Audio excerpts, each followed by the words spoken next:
So this is a model simulation of the Earth now. We have about 20 satellites that are dedicated to looking at the Earth every day. One looks at clouds, one looks at the sea surface temperature. OCO looks at carbon dioxide in the atmosphere. All this information comes in, and this is the tool we use to do climate simulation. Here's an example of one thing we can see. This is ocean surface temperature as measured from space.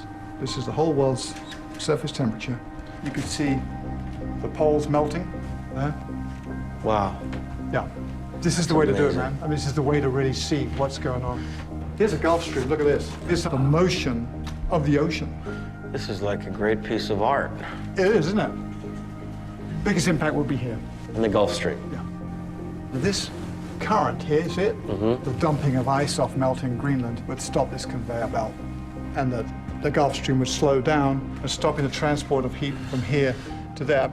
And then Europe would get cold toes because there's a lot of heat transport from the tropics across the North Atlantic that keeps Europe warm. I mean, so Europe would get colder? Yeah. Right? Because that's the big misconception about climate change, is that everything gets warmer. Yeah. Wow. And here's the most advanced precipitation satellite in the world. It's very important because we think the biggest impact from climate change is the moving of the precipitation belts from the equator to go further out. So we're already seeing so that causes persistent drought. More drought in places that are already too hot. Yes. And there's a lot of papers written in the State Department and elsewhere how that sustained drought has helped fuel the conflict, the Syrian civil war, Darfur, Sudan, all these places that are short of water, short of food. Is this throughout the entire planet, or is it just this particular region right here? No, expected the whole world. We expect bits of India, we expect in the US, Oklahoma, you know, the Dust Bowl region, we expect that to get much, much drier over the next few decades. Oh my God. Right. And what about my home state of California here? Not looking great, I'm afraid. Now, our models predicted persistent drought in the Dust Bowl and here for 50 years from now.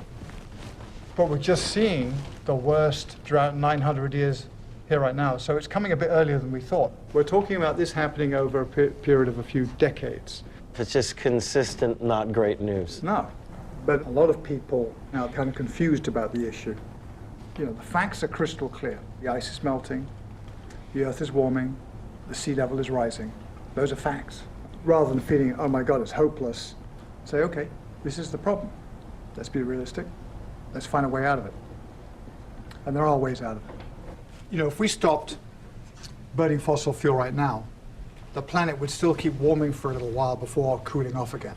So my calculations are that without using any gas or oil or fuel ever again from this day forward, that we would still exceed our maximum carbon equivalent greenhouse gas emissions, the 565 gigatons, by the year 2030, without the electricity sector even, or energy sector even factored in the equation, all simply by raising and eating livestock. So you're saying that if we do the right thing, Right.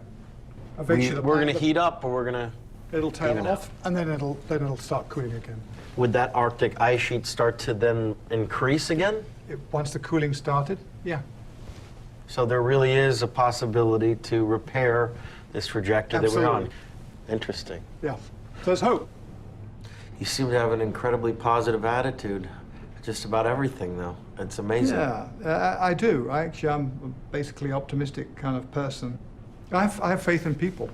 I really do have faith in people. And I think that once people come out of the fog of confusion on an issue or uncertainty about an issue and realistically appreciate it at some level, the threat, and they're informed of what the best action is to deal with it, they got on and did it. And what seemed like almost impossible to deal with, you know, became possible.